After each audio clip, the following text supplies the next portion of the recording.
नमस्कार साथियों, आप देख रहे हैं पिछले 2 दिन से असम पुलिस क्या क्या हथकंडे अपना रही है। असम पुलिस तो नहीं अपना रही, असम के मुख्यमंत्री और शायद देश के गृह मंत्री क्या क्या हथकंडे अपना रहे हैं। दिल्ली में मेरे फ्लैट पे 100 पुलिस वाले, छोटे से फ्लैट 100 पुलिस वाले गए।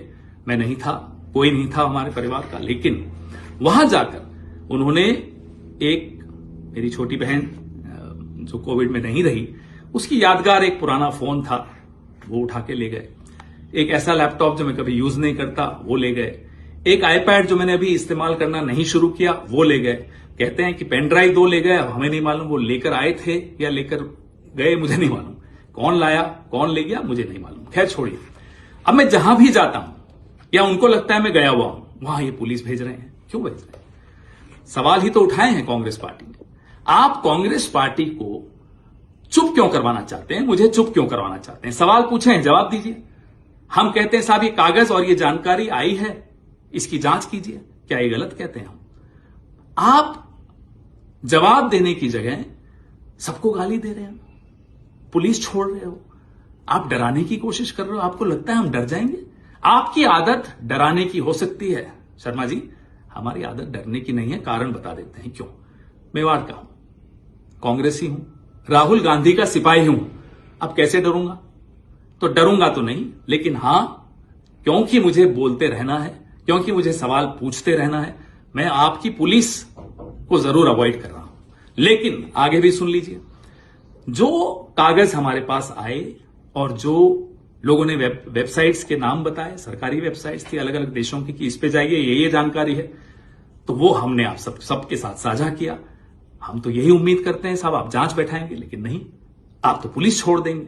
छोड़िए, हमारी पार्टी के अध्यक्ष जिनका राजनीतिक अनुभव आपकी उम्र से ज्यादा है, आपने कल उनके लिए जो अपशब्द इस्तेमाल किए, क्या आसाम की जनता उसको स्वीकार करेगी? इतनी पुरानी, इतनी खूबसूरत सभ्यता, उसमें इस तरह की बदजुबानी बुजुर्गों के लिए तो बिल्कुल शुमार नहीं है, किसी को बिल्कुल पसंद नहीं आई।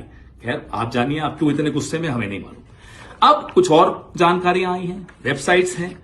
वेबसाइट स्टेट ऑफ व्योमिंग की है। सवाल आपकी आईटी सेल ने उठाया कि साहब कंपनी रजिस्टर करो, उसी दिन की है, कल की तारीख है, परसों की तारीख है। तो मैं बता दूं, ये तारीख इसलिए 6 तारीख की आई है, 6 अप्रैल की, क्योंकि as on request dated non disclosure agreement revoked. तो जब नॉन डिस्क्लोजर एग्रीमेंट रिवोक हो जाती है, जितनी भी जानकारी प्राइवेट थी वो पब्लिक हो जाती है, वो तारीख उसकी होती है।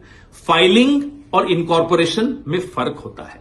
ये फाइलिंग की डेट्स आप दिखा रहे हो, मैं इनकॉर्पोरेशन की बात सवाल पूछ रहा हूं कि ये जब नॉन डिस्क्लोजर एग्रीमेंट रिवोक हो गई तो जानकारी आई, कंपनी का नाम भूयान प्रॉपर्टीज एलएलसी, एड्रेस वही जो व्योमिंग का बार बार आ रहा है।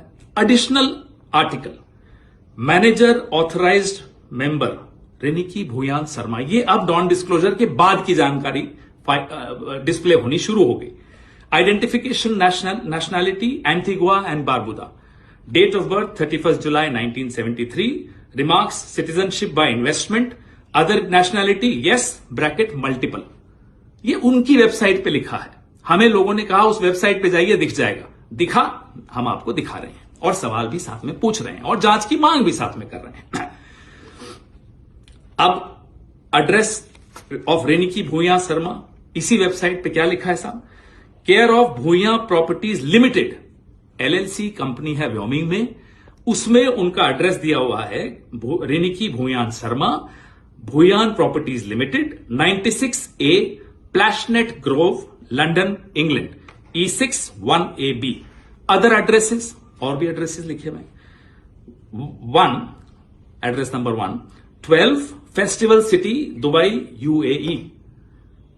सेकेंड एड्रेस सेना कल्याण भवन 195 मोती झील ढाका बांग्लादेश। ये सब व्योमिंग की, स्टेट ऑफ व्योमिंग की वेबसाइट पे, जो नॉन डिस्क्लोजर एग्रीमेंट जब रिवोक हो गई उसके बाद आया। फिर ये रेनिकी जी के बारे में है। अब आइए साहब अगले कागज पे।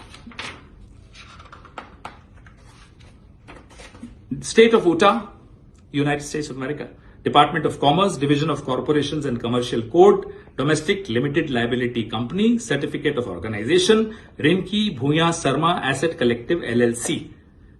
ये सारे डिटेल्स हैं।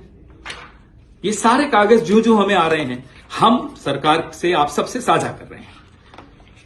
स्टेट ऑफ व्योमिंग और भी हैं। अब मैं बहुत महत्वपूर्ण बात पर भी आने वाला हूं, जो यूके, गवर्नमेंट ऑफ यूके की वेबसाइट है। आप कोई भी उस पर जा सकते हैं। गवर्नमेंट ऑफ यूके ये वेबसाइट है। मैं और ध्यान से दिखा रहा हूं आपको। इस पे जाके क्लिक करिए। Bhuyan properties limited, Bhuyan properties limited, जो कि व्योमिंग में मेंशन्ड है। अब इसका एड्रेस पे आइए। ये इसका रजिस्टर्ड एड्रेसेस और कहां कहां कब कब एड्रेस बदले गए, कौन कौन डायरेक्टर हटाया गया, बनाया गया, ये सारे डिटेल्स आपको इस वेबसाइट पे मिलेंगे। सरकारी वेबसाइट है, यूनाइटेड किंगडम की वेबसाइट है। चेंज रजिस्टर्ड एड्रेस जो लास्ट बदला 16 मार्च 2026 को बदला, 96A Plashet grove London E6 1AB से बदलकर 96A Plashet grove London E6 1AB on 16 March को यह बदला। ये क्यों बदला, क्या हुआ, हमें नहीं मालूम। उससे पहले बदला, वो उसके पहले जो एड्रेस था वो था 2 Elizabeth Avenue Ilford IGI 1TU England से लेकर अब प्लैशनेट पे आया। एड्रेस भी बदले, कई बार बदले। ये सब हमारे पास जो आया है, लिंक आया, लिंक किसी ने हमें बताया कि इस पे क्लिक करिए, मिलेगा। हमने देखा और मिला। अब हमारे सवाल क्या है? इजिप्ट का passport, Golden Pass of UAE, golden visa या जो भी वो कहलाता है, एंटीगुआ बारबाडोस का पासपोर्ट असली है, नकली है, हम सरकार में नहीं है, आप जांच करिए। क्या आपने या आपके एजेंट ने या आपके परिवार के किसी सदस्य ने फेक KYC डॉक्यूमेंट्स के जरिए ये शेल कंपनीज खोली, प्रॉपर्टीज खरीदी? ये जांच से ही साबित हो पाएगा। सवाल पूछना हमारा कर्तव्य है, हमारा अधिकार है, वही हम कर रहे हैं। आपका कर्तव्य क्या है? केंद्र सरकार में जो बैठे हैं उनका कर्तव्य क्या है कि वो जांच करें। ये नहीं कि आप हमें डराएं, हमें दौड़ाएं। हम नहीं डरेंगे साहब, हम सवाल फिर भी पूछेंगे और पूछ रहे हैं। अब हमें और भी जानकारी आई है कि शर्मा साहब आपके भाई हैं, शायद असम पुलिस में हैं, उनकी पत्नी और बेटे दुबई में रहते हैं। और दुबई इंटरनेशनल जो स्कूल है उसकी फीस कितनी है? 21 लाख है साल की। शायद सुना वहां पढ़ते हैं किसी क्रिकेट एकेडमी में। देखिए परिवार क्या करता है हमें कोई मतलब नहीं। परिवार के बच्चों को हम टारगेट पॉलिटिक्स में नहीं करना चाहते, लेकिन सवाल सिर्फ ये पूछ रहे हैं क्या ये सच है, और जवाब आपको देना चाहिए। आप शायद सिर्फ चुनाव को देख रहे हैं, हम असम की जनता को देख रहे हैं, असम के लोगों का मेहनत का पैसा देख रहे हैं। उनकी उम्मीदें जब टूट रही होती है ना, तो वो देखकर दुख होता है। चुनाव आते रहते हैं, जाते रहते हैं। हेमंता बिस्वा शर्मा जी, कम से कम रुक जाइए, थोड़ा सा रुकिए, सोचिए और अपने दिल पर हाथ रखिए। क्या सवालों का जवाब देना आपका फर्ज नहीं है? जय हिंद।